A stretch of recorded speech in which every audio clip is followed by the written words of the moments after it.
అంటే రాబోయే ఎలక్షన్లో ఎవరు సీఎం అవ్వబోతారు ఏపీలో? 100% చంద్రబాబు నాయుడు సీఎం అవుతారండి. పక్క అండి, అందరూ చూడడం. రాబోయే 30 సంవత్సరాల పాటు నేనే సీఎం అవుతాను అంటున్నారు జగన్ గారు. ఇగో చూసామండి, ఒకసారి ఛాన్స్ అన్నారు కదా, ఈ ఒకసారి ఛాన్స్ ఇచ్చారు జనాలు. ఇక రెండోసారి ఛాన్స్ ఇస్తే అడుక్కు తినాలండి జనాలు అంతాను. ఇక తిన్నాక తినలేకంట ఇబ్బంది పడిపోయి ఈడేదో ఉచిత పథకాలని చెప్పేసి పెట్టాడు, కానీ ఒత్తు వేస్ట్ పథకాలు ఇవన్నీ కూడా అనవసరం, శుద్ధ వేస్ట్ ఈ పథకాలు పెట్టేది. ఎందుకు ఒక్కది కూడా చట్టమైన పథకం కాదు, ఇదంతా వేస్ట్ పథకాలు అన్నమాట. ఎవరికో వచ్చినోడికి వస్తున్నాయి, రానోడికి రావట్లేదు అంతే. వాలంటీర్లు అంటే వాళ్ళ ఇష్టం వచ్చినోడికి చేస్తున్నారు, వాళ్ళ ఇష్టం లేదంటే చేయడం మానేస్తున్నారండి ఆ పథకాలు.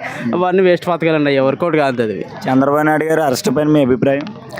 అది కక్షపూర్తిగా చేసిన అరెస్ట్ అండి. అది 42,000 కోట్లు తినేసిన జగన్ రెడ్డి అక్కడ 27 కోట్లు అవినీతి చూపించారు, అది అక్కడ. ఇంకా కనీసం తీసుకున్నాడని చెప్పేసి అభియోగాలు కూడా ఇప్పుడు చూపించలేదు సిబిఐ. ఇక్కడ అంతా కక్షపూర్తిగానే, అంతా రెడ్డి రాజ్యం. సిబిఐ రెడ్డి, పోలీస్ రెడ్డి, మంత్రి రెడ్డి, ముఖ్యమంత్రి రెడ్డి, టోటల్ రెడ్డి.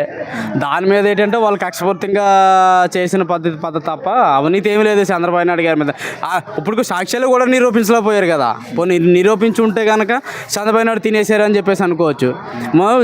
ఇప్పటికి 54 రోజులు జైల్లో పెట్టారు. ఏ ఒక్కరోజు ఇదిగో రేపు అంటున్నారు, ఎల్లుండి అంటున్నారు, తర్వాత రోజు అని చెప్తున్నారు, కానీ ఏ ఒక్కరోజు కూడా అవినీతి జరిగిందని చూపించలేదు. ఈ రోజా గారు పవన్ కళ్యాణ్ మీద ఎక్కువ వ్యాఖ్యలు చేస్తున్నారు కదా, ఎంతవరకు కరెక్ట్ అయ్యి?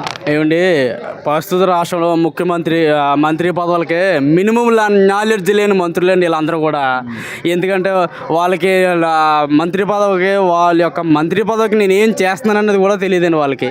ఏదో మంత్రి పదవులు చేస్తున్నామంటే చేస్తున్నారు తప్ప వాళ్ళ యొక్క శాఖకు కూడా నేను ఒక మంత్రికి నేను ఏం చేయాలి, ఏం పెట్టాలి, ఎలా తీసుకురావాలని చెప్పేసి ఎవరికి తెలియదండి. ఆన్ తిట్టుకోవడం, ఈయన తిట్టడం, ఆన్ లోపలేసేయడం, ఇంకా ప్రజలను ఇబ్బంది పెట్టడం తప్ప ఇదన్నీ వేస్ట్ అండి. మా మంత్రులకు ఎవరికి మినిమం నాలెడ్జ్ లేదు. ఒక్క మాటలో 24లో ఎవరు అవ్వబోతున్నారు సీఎం మీ అభిప్రాయం?